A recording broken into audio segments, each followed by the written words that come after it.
Good morning and welcome to KAS GURUJI friends. ಇವತ್ತಿನ ಕ್ಲಾಸ್ನಲ್ಲಿ top 5 MCQs based on 2nd April 2022 current affairs ನೋಡೋಣ. But ಅದಕ್ಕಿಂತ ಮುಂಚೆ ತಾವುಗಳು ನಮ್ಮ ಪ್ಲಾಟ್ಫಾರ್ಮ್ಗೆ ಮೊದಲನೇ ಸಾರಿ ವಿಸಿಟ್ ಮಾಡ್ತಾ ಇದ್ದರೆ ದಯವಿಟ್ಟು ಸಬ್ಸ್ಕ್ರೈಬ್ ಮಾಡ್ಕೊಳ್ಳೋದನ್ನು ಮರಿಬೇಡಿ. ಜೊತೆಗೆ KAS GURUJI ಅಫಿಷಿಯಲ್ ಅನ್ನೋ ಟೆಲಿಗ್ರಾಮ್ ಹ್ಯಾಂಡಲ್ ಕೂಡ ಇದೆ, ಅದನ್ನು ಕೂಡ ಜಾಯ್ನ್ ಆಗಿ. ಸೊ ಇವತ್ತಿನ ಫಸ್ಟ್ ಕ್ವೆಶ್ಚನ್ ಏನಂದರೆ, ರಾಜ್ಯಸಭೆಯಲ್ಲಿ ರಾಜ್ಯಗಳನ್ನು ಪ್ರತಿನಿಧಿಸುವ ಪ್ರತಿನಿಧಿಗಳನ್ನು ಯಾರು ಆಯ್ಕೆ ಮಾಡುತ್ತಾರೆ? Who elects members in Rajya Sabha representing states? ನಿಮ್ಮ ಆಪ್ಷನ್ಸ್: ಶಾಸಕಾಂಗ ಸಭೆಗಳ ಚುನಾಯಿತ ಸದಸ್ಯರು, ಬಿ ಲೋಕಸಭಾ ಸದಸ್ಯರು, ಸಿ ರಾಷ್ಟ್ರಪತಿ, ಡಿ ಮೇಲಿನ ಯಾರೂ ಅಲ್ಲ. ನಿಮ್ಮ ಹತ್ರ 10 ಸೆಕೆಂಡ್ಸ್ಗಳಿರುತ್ತೆ. ಸರಿಯಾದ ಉತ್ತರವನ್ನು ಆಯ್ಕೆ ಮಾಡಿ ಕೆಳಗಡೆ ಕಮೆಂಟ್ ಬಾಕ್ಸಲ್ಲಿ ತಪ್ಪದೆ ಟೈಪ್ ಮಾಡಬೇಕು.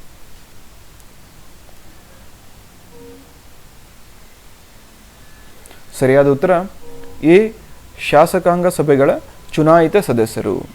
ಇನ್ನು ರಾಜ್ಯಸಭೆಗೆ ಸಂಬಂಧಪಟ್ಟಂತೆ ಕೆಲವೊಂದು ಪ್ರಮುಖ ಮಾಹಿತಿಗಳನ್ನು ನೋಡೋದಾದರೆ, ಟೋಟಲ್ ಸ್ಟ್ರೆಂತ್ ರಾಜ್ಯಸಭೆದು ಬಂದುಬಿಟ್ಟು 250 ಅಂದರೆ 250.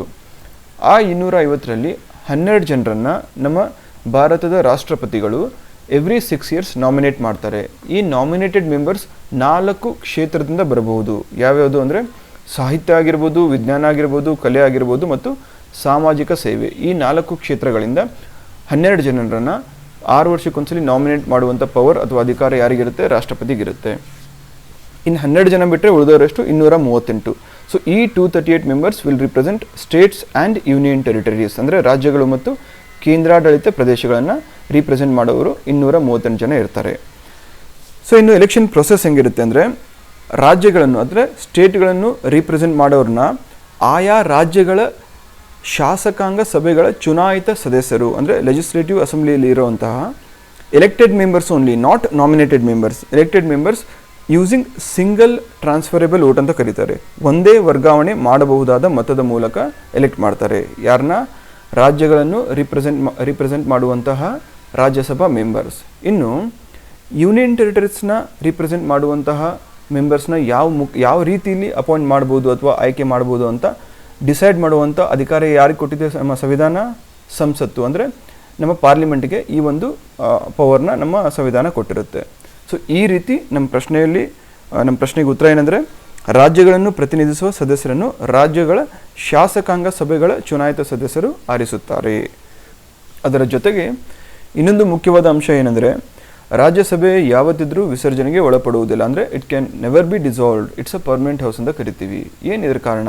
ಏನಿದ್ರ ಅರ್ಥ?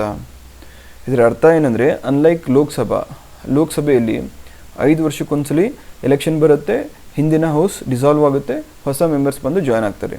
ಆ ಥರ ರಾಜ್ಯಸಭೆಯಲ್ಲಿ ಆಗಲ್ಲ. ಇನ್ಸ್ಟೆಡ್ ರಾಜ್ಯಸಭೆಯಲ್ಲಿ ಪ್ರತಿ 2 ವರ್ಷಕ್ಕೊಂದ್ಸಲಿ 1/3 ಮೆಂಬರ್ಸ್ ಅಂದರೆ 1/3 ಸದಸ್ಯರು ನಿವೃತ್ತಿ ಹೊಂದ್ತಾರೆ. ಸೊ ಆ ನಿವೃತ್ತಿ ಹೊಂದಿದಂಥ ಸ್ಥಾನಗಳಿಗೆ ಮಾತ್ರ ಎಲೆಕ್ಷನ್ ನಡೆಯುತ್ತೆ. ಅಂಥ ಸಮಯದಲ್ಲಿ ಮಿಕ್ಕ ಸ್ಥಾನಗಳು 100 ಆಗಿರ್ಬೋದು, 150 ಆಗಿರ್ಬೋದು, ಆ ಮೆಂಬರ್ಸ್ ಪ್ರೆಸೆಂಟ್ ಇರ್ತಾರೆ. ಸೊ ಹಾಗಾಗಿ ಇದನ್ನು ವಿಸರ್ಜನೆಗೆ ಒಳಪಡುವುದಿಲ್ಲ ಅಂತ ನಾವು ಹೇಳ್ತೀವಿ. ಜೊತೆಗೆ ಇದೇ ಕಾರಣದಿಂದ ಪರ್ಮನೆಂಟ್ ಹೌಸ್ ಅಂತ ಕೂಡ ಕರಿತೀವಿ.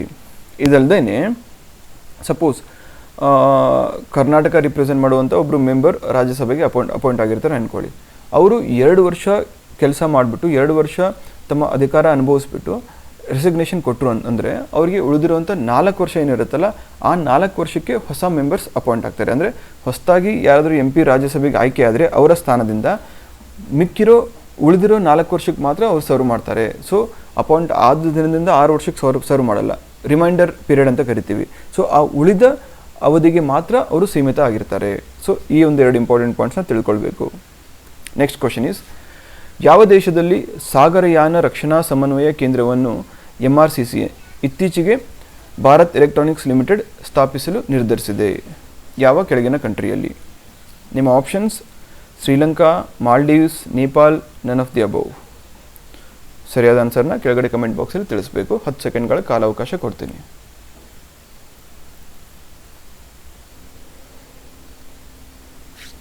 ಸರಿಯಾದ ಉತ್ತರ ಶ್ರೀಲಂಕಾ. ಸೊ ಏನಿದೆ MRCC ಅಂದರೆ? ಇಂಗ್ಲೀಷಲ್ಲಿ ಮ್ಯಾರಿಟೈಮ್ ರೆಸ್ಕ್ಯೂ ಕೋಆರ್ಡಿನೇಷನ್ ಸೆಂಟರ್ ಅಂತ ಕರಿತೀವಿ. ಅಂದರೆ ಸಮುದ್ರ ಪಾರುಗಾಣಿಕಾ ಸಮನ್ವಯ ಕೇಂದ್ರ. ರೆಸ್ಕ್ಯೂ ಆ್ಯಂಡ್ ಕೋಆರ್ಡಿನೇಷನ್, ಪಾರುಗಾಣಿಕಾ ಮತ್ತು ಸಮನ್ವಯ. ಇದರ ಅವಶ್ಯಕತೆ ಏನಿದೆ ಅಂದರೆ, ನಮ್ಮ ಇಂಡಿಯನ್ ಓಷನಲ್ಲಿ ಅನ್ಕೊಳ್ಳೋಣ. MRCC ಇವಾಗ ಶ್ರೀಲಂಕಾ ಮತ್ತು ಭಾರತದ ಮಧ್ಯೆ ಇಂಪ್ಲಿಮೆಂಟ್ ಮಾಡಿದ್ರೆ ಇಂಡಿಯನ್ ಓಷನ್ಗೆ ಮೇಜರ್ಲಿ ಬೆನಿಫಿಟ್ ಆಗುತ್ತೆ. ಸೊ ಇಲ್ಲಿ ಯಾವುದೇ ಒಂದು ಅಂತಾರಾಷ್ಟ್ರೀಯ ನೀರಂತ ಏನು ಕರಿತೀವಿ, ಇಂಟರ್ನ್ಯಾಷನಲ್ ವಾಟರ್ಸ್, ಅಲ್ಲಿ ಒಂದು ಪ್ರೈವೇಟ್ ಹಡಗಾಗಿರ್ಬೋದು, ಕಮರ್ಷಿಯಲ್ ಹಡಗಾಗಿರ್ಬೋದು, ಅಥವಾ ಚಿಕ್ಕ ಚಿಕ್ಕ ಶಿಪ್ಗಳಾಗಿರ್ಬೋದು, ಅವರು ಹೋಗುವಂಥ ಸಂದರ್ಭದಲ್ಲಿ ಈ ಕಡಲ್ಗಳ್ಳರು ಅಂತ ಏನು ಕರಿತೀವಲ್ಲ, ಪೈರೇಟ್ಸ್, ಅವರಿಂದ ಅವರಿಗೆ ಏನೂ ಯಾವುದೇ ರೀತಿಯೂ ತೊಂದರೆ ಆಗಬಾರ್ದು. ಸೊ ಅದೊಂದು ಇನ್ಶ್ಯೂರ್ ಮಾಡುವಂಥ ಸಿಸ್ಟಮ್ನ MRCC ಅಂತ ನಾವು ಕರಿತೀವಿ. ಅದನ್ನು ಇತ್ತೀಚೆಗೆ ನಮ್ಮ ಭಾರತ್ ಎಲೆಕ್ಟ್ರಾನಿಕ್ಸ್ ಲಿಮಿಟೆಡ್ ಅವರು ಶ್ರೀಲಂಕಾದಲ್ಲಿ ಕೂಡ ಸ್ಥಾಪಿಸಬೇಕು ಅಂತ ನಿರ್ಧರಿಸಿದ್ದಾರೆ. ಇನ್ನು ಮುಂದಿನ ಪ್ರಶ್ನೆ, ಈ ಕೆಳಗಿನ ಯಾವ ದೇಶಗಳು ಬಿಮ್ಸ್ಟೆಕ್ ವ್ಯಾಪ್ತಿಗೆ ಬರುತ್ತವೆ? ನಿಮ್ಮ options: Bhutan, Nepal, Sri Lanka and all of the above. ಸರಿಯಾದ ಉತ್ತರನ ಕಮೆಂಟ್ ಬಾಕ್ಸಲ್ಲಿ ತಿಳಿಸಬೇಕು.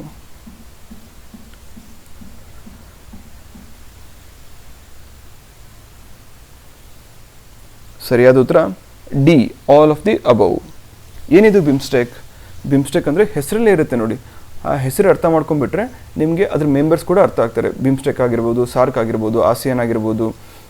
ಸೊ ಈ ಥರ ನೀವು ಹೆಸರು ಕರೆಕ್ಟಾಗಿ ತಿಳ್ಕೊಂಬಿಟ್ರೆ, ಅದನ್ನು ಬ್ಯಾಟ್ ಮಾಡ್ಕೊಂಬಿಟ್ರೆ ಅದರಲ್ಲಿ ಬರುವಂಥ ಮೆಂಬರ್ಸ್ ಡೆಫಿನೆಟ್ಲಿ ನಿಮಗೆ ನೆನಪಲ್ಲಿ ಇರ್ತಾರೆ. ಸೊ ಇಲ್ಲಿ ಬಿಮ್ಸ್ಟೆಕ್ ಅಂದರೆ bay of Bengal initiative for multi sectoral technical and economic cooperation.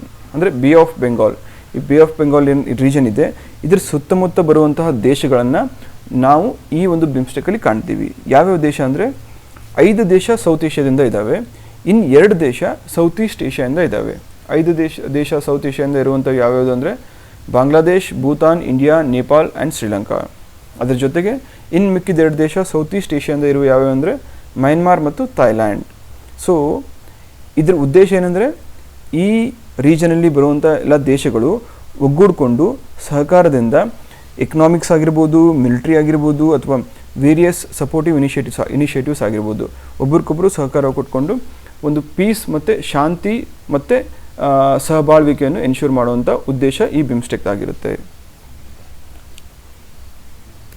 So ಮುಂದಿನ ಪ್ರಶ್ನೆ, ವಿಶ್ವ ಜಲದಿನವನ್ನು ಯಾವ ದಿನದಂದು ಆಚರಿಸಲಾಗುತ್ತದೆ? World water day celebrated on which day? ನಿಮ್ಮ options: March 22, March 12th, June 12th, none of the above.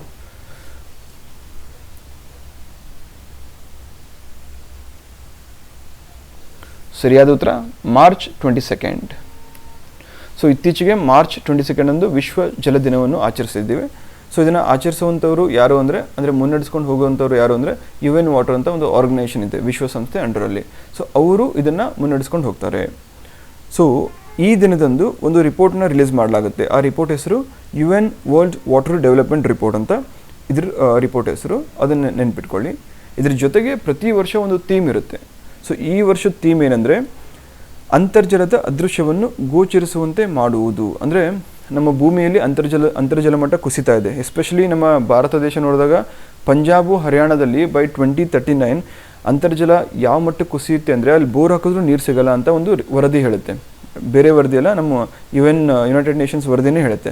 So ಹಾಗಾಗಿ ಇದರ importance before it is too late ಜನರಿಗೆ ತಿಳಿಸಿ ಅದನ್ನು ಹಿತ ಮೃದುವಾಗಿ ಬಳಕೆ ಮಾಡುವಂಥ ಒಂದು ಅವೇರ್ನೆಸ್ನ ಕ್ರಿಯೇಟ್ ಮಾಡಿ ಅದನ್ನು ಉಳಿಸ್ಕೊಂಡು ಹೋಗುವಂಥ ಉದ್ದೇಶ ಈ ಥೀಮ್ದಾಗಿರುತ್ತೆ. ಥೀಮ್ ಏನು? ಅಂತರ್ಜಲದ ಅದೃಶ್ಯವನ್ನು ಗೋಚರಿಸುವಂತೆ ಮಾಡುವುದು. ಸೊ ವಿಶ್ವ ಜಲದಿನ ಯಾವತ್ತು ಆಚರಿಸ್ತೀವಿ? ಮಾರ್ಚ್ 22. ಸೊ ನೆಕ್ಸ್ಟ್ ಕ್ವಶನ್, 6ನೇ ವೇತನ ಆಯೋಗದ ಅಧ್ಯಕ್ಷರು ಯಾರಾಗಿದ್ದರು? ನಿಮ್ಮ options: MR Srinivasa Murthy, B Nijalingappa, C Madhav Gadgil, D ಮೇಲಿನ ಯಾರೂ ಅಲ್ಲ. ಸರಿಯಾದ ಆನ್ಸರ್ನ ಕಮೆಂಟ್ ಬಾಕ್ಸಲ್ಲಿ ತಿಳಿಸಬೇಕು. ಇದಕ್ಕೆ ಸರಿಯಾದ ಉತ್ತರ MR Srinivasa Murthy. So issue ಏನಿದೆ ಅಂದರೆ ಕೇಂದ್ರ ಮತ್ತು ರಾಜ್ಯ ಸರ್ಕಾರಿ ನೌಕರರ ವೇತನದಲ್ಲಿ ಅತಿ ದೊಡ್ಡ ತಾರತಮ್ಯ ಅಥವಾ ಅಂತರ ಇದೆ ಅಂತ ನಮ್ಮ ರಾಜ್ಯ ಸರ್ಕಾರದ ನೌಕರರು ಆಗಿಂದಾಗಿ ಪದೇ ನಮ್ಮ ರಾಜ್ಯ ಸರ್ಕಾರಕ್ಕೆ ಒಂದು ಮನವಿಯನ್ನು ಸಲ್ಲಿಸ್ತಾ ಇದ್ದಾರೆ. ಸೊ ಈ ಅಂತರವನ್ನು ಹೋಗಲಾಡಿಸಲು ನಮ್ಮ ರಾಜ್ಯದಲ್ಲೂ ಸಹ 7th ಪೇ ಕಮಿಷನ್ ಅಥವಾ 7ನೇ ವೇತನ ಆಯೋಗವನ್ನು ಅನುಷ್ಠಾನ ಮಾಡಿ ಅದರ ರೆಕಮೆಂಡೇಶನ್ಸ್ ಇಂಪ್ಲಿಮೆಂಟ್ ಮಾಡಿ ಅಂತ ನಮ್ಮ ಸರ್ಕಾರಕ್ಕೆ ಮನವಿ ಸಲ್ಲಿಸಿದ್ದಾರೆ. ಸ್ನೇಹಿತರಲ್ಲಿ ಒಂದು ಮೇಜರ್ ಡಿಫ್ರೆನ್ಸ್ ನಿಮ್ಗೆ ಗೊತ್ತಿರಬೇಕು. ಪರೀಕ್ಷೆಯಲ್ಲಿ ಕೇಳೋ ಪ್ರಶ್ನೆಯಲ್ಲಿ ನೀವು ಕರೆಕ್ಟಾಗಿ ಅಬ್ಸರ್ವ್ ಮಾಡಬೇಕು. ರಾಜ್ಯ ವೇತನ ಆಯೋಗದ ಬಗ್ಗೆ ಕೇಳ್ತಾ ಇದ್ದಾರೋ ಅಥವಾ ರಾಷ್ಟ್ರ ಅಥವಾ ಕೇಂದ್ರ ವೇತನ ಆಯೋಗದ ಬಗ್ಗೆ ಕೇಳ್ತಾ ಇದ್ದಾರೋ ಅದನ್ನು ಲಕ್ಷ್ಯಗೊಟ್ಟು ನೀವು ನೋಡಬೇಕಾಗತ್ತೆ. 6ನೇ ರಾಜ್ಯ ವೇತನ ಆಯೋಗದ ಅಧ್ಯಕ್ಷರು ಯಾರು ಅಂದರೆ MR ಶ್ರೀನಿವಾಸ ಮೂರ್ತಿ. ಬಟ್ ಅದೇ ಥರ ಕೇಂದ್ರ ವೇತನ ಆಯೋಗ 6ನೇ ಕೇಂದ್ರ ವೇತನ ಆಯೋಗದ ಅಧ್ಯಕ್ಷರು ಯಾರು ಅಂದರೆ ಜಸ್ಟಿಸ್ BN ಶ್ರೀಕೃಷ್ಣ ಅಂತ ಬರೀಬೇಕು. ಸೊ ಸ್ನೇಹಿತರೆ, ಇಷ್ಟಾಗಿತ್ತು ಇವತ್ತಿನ ಕರೆಂಟ್ ಅಫೇರ್ಸ್ MCQs. ತಮಗೆ ಇಷ್ಟ ಆಗಿದ್ದಲ್ಲಿ ಲೈಕ್ ಮಾಡಿ, ದಯವಿಟ್ಟು ಕಮೆಂಟ್ ಮಾಡೋದನ್ನು ಮರಿಬೇಡಿ. ಅದರ ಜೊತೆಗೆ ಬೇರೆ ಬೇರೆ ಆಸ್ಪಿರೆಂಟ್ಸ್ಗೂ ಕೂಡ ಈ ಒಂದು ವಿಡಿಯೋವನ್ನು ತಲುಪುವಂತೆ ಮಾಡಿ, ಶೇರ್ ಮಾಡಿಬಿಟ್ಟು. So thank you and have a very good day.